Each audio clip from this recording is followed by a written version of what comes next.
Good morning, I'm UK Rifleman. You're joining me in my favourite spot in the woods, just underneath jackdaw tree, where you've seen me shoot a few times now. Got a different kit today, the BSA Ultramax SE in 2.2. Main reason for that is because, well, it's more set up for this sort of shooting really. I've been taking the Viroc out almost extensively because it's new, trying to get used to it and see what it can do. As you can see in the latest episodes, it's been knocking stuff down at 50 yards plus for the last few times, so the Viroc's doing its job at long range. The only problem is at short range I'm putting the pellet straight over everything's head, so we're going to leave that one at home for this session. So we've got the jackdaw tree to my right, this tree behind me is for cover. We've got the ivy trees behind that for the pigeons, and the squirrels just generally come through as the day goes on. It's the dawn of a new decade, quite literally. It's the 1st of January 2020, and I'd like to wish my viewers a very happy new year and good hunting, and the best of luck to you all. And hopefully you'll wish me the same luck for today's session. And we'll catch you very, very soon, hopefully with some footage.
And there we have it, folks.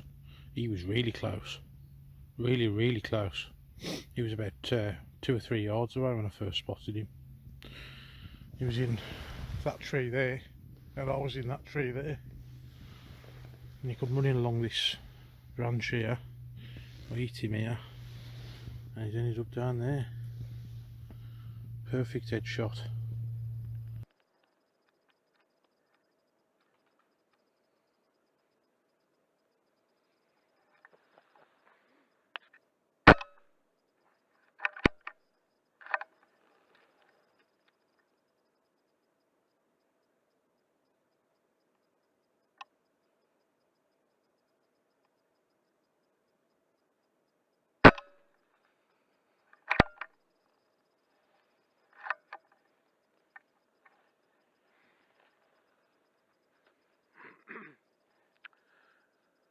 Oh dear.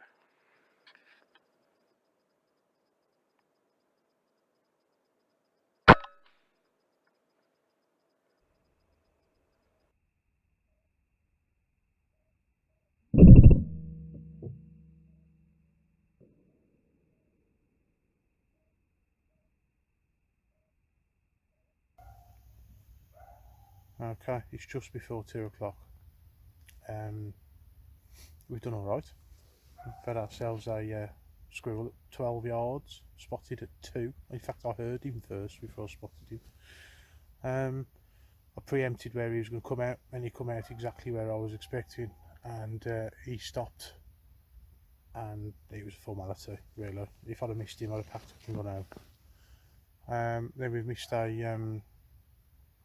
another squirrel up in jackdaw tree, 35 yards out, and beat some rubbish in between me and him. We've had a couple of pigeons land pretty much on top of us. But the one thing I've decided to set the camera up for, I don't know whether you've heard him while I've been recording. There's a dog running riot in here. It's happened before. It's the same dog. I've met the owner. Apparently he's a regular thing. He comes over here with him, well, with 3 dogs, all off the lead, and they just run riot. This one in particular is a Beagle. He runs laps around in here, flushes everything out. It goes dead as a dodo. I probably won't see anything for the rest of the afternoon now. But that's just my selfish concern. My main concern is if this dog's got a habit of doing this in the summertime when there's more livestock in the fields. There is livestock in the fields at the moment, and they're up towards the village end. It's just one field full of sheep, but all of these fields will have something in them at some point later on in the year. There we are. And if he's got dogs running around running riot, the sheep will just drop down dead with shock. They're not necessarily attacked. There's signs everywhere saying they should be kept on a lead. And what the bloke does is, if he doesn't come back to him after a few calls, is he just goes home. He lives in the village, he's local. He just goes home and leaves him to run riot in here. So that's it, really. But we'll move on to a more positive line of comments, shall we? We've got the BSA Ultramax with me today, but the Ultramax, when I bought it, came as a kit. Complete kit, scope, bag, the silencer, the lot. And even a tin of pellets. And I bought it basically with the intention of modifying it to make it my own. Obviously I put a better scope on it. The scope was a 30-30 reticle that came with it, and it was rubbish, quite frankly. It was a 3 to 9 by 14, just a simple crosshair, no bells and whistles. Doesn't necessarily make you a better shot if you have a good scope, as I've probably shown, but there we are. I've also changed the original silencer. The original silencer was that long, and it sounded like somebody farting every time I fired the gun, so I got rid of that. And I've put a Hugget on. It's called a Hugget B lighter, and they were a good silencer, but I don't think they're as good as a Virarc silencer. Now if I was to allow comments on my videos, I'd get an absolute flood of comments over that one, but never mind. And then the other most important modification, let's just pop it on safe, is the trigger. Now the original trigger on a BSA Ultra wobbles around in the housing. It's terrible. It's one thing that lets BSAs down is the trigger systems. But that is a match trigger from Rowan Engineering, which I ordered online and fitted myself, and tuned myself, and it's superb. But again, doesn't make me a good shot. Although saying that, I have done well today. All the ones that I've missed, the pellets was heading for where they were meant to go. It's just that there's a lot of little twigs and branches in the way, and if they're out in the open, they come down, basically. The pigeon, the only excuse I've got is it was high incline, and I think I put the pellet over his head. That dog's coming closer now. It just really annoys me. It's sport a great day. I've seen buzzards, muntjac, hare, as well as my quarry, jackdaws, magpies, crows, jays, pigeons, squirrels, you name it. I've seen a lot in here today. It's been brilliant. And it just takes one ignorant dickhead to spoil it all. And that's all I've got to say about that. Sorry about that, folks, but that's the way it is. Well, I've had a minute to calm down. It's gone quiet. I think the dog has gone. me some crows. Might be a bit more positive. I think he's just gone 2 o'clock now. But I wanted to make a comment about this ghillie suit. I think the reason I've had a good day in here today is because, well, it is generally a good spot anyway. I've obviously observed this permission over a decade, and I know where things go. I know the routes through the woods. I know it well. That's what allows me to get close to things. But this ghillie suit has just given me the edge today. I've had a squirrel come in 2 yards away, as I've mentioned. I've had birds practically land on me. I've had Muntjac come through. He winded me though. Not that I was going to shoot him anyway, obviously. Not a chance with an air rifle, and I'm not a complete numpty. So he was left well alone. We've had hares come through. Not really meant to shoot them with an air gun either. Left him alone. We've had buzzards land on top of me. It's the first time I've wore the ghillie suit in this section of wood, and despite it being a little long and it dragging along on the floor, when you're static hunting, it's ideal. I wouldn't use it for stalking. The pattern's actually quite good. You've seen it in action really already, and the hood comes right the way over. Well, I'm knelt down now, so it's actually pulled back over the back, but superb. And it was 20 quid off Wish. Okay, it took 6 weeks to come from China, but my god, it's brilliant. It's basically a poncho. You just put your head through it, and that's it. And when you take it off, whip it off, stick it in your bag, off you go. Perfect. And it's done the job. So what I'm going to do now that dog's gone and shut up, I think I'm going to shut up and get still, pick up the rifle, and get myself all settled in for the afternoon. Unfortunately, I'm going to have to call it off. We've got an hour left till sunset, which would suggest we've got about an hour and a half of light left. Unfortunately, the dog is still not under control.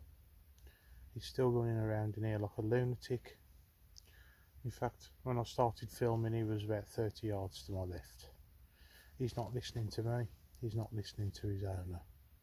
Now, what really annoys me, there's a couple of things really, is I've had to ask permission to come on here with my rifle. If I don't, and I'll just rock up on some land with a gun, I can get put away for 5 years. It's called armed trespass. It's quite a serious offence. It's classed as a firearms offence, hence the 5-year sentence. Now these people can rock up on here with the dogs apparently. They're just completely ignorant, they don't know. There's 2 public footpaths that run through this land. I know where they are. It's my responsibility to know where they are. They don't stick to them. There's a couple of sessions where I've been out decoying. I've had dog walkers walk straight through the middle of my decoy pattern. Now, do you think I would be stupid enough to put a decoy pattern on a public footpath? No. So why do these people think it's clever to walk a dog on private land with no lead, with livestock on it?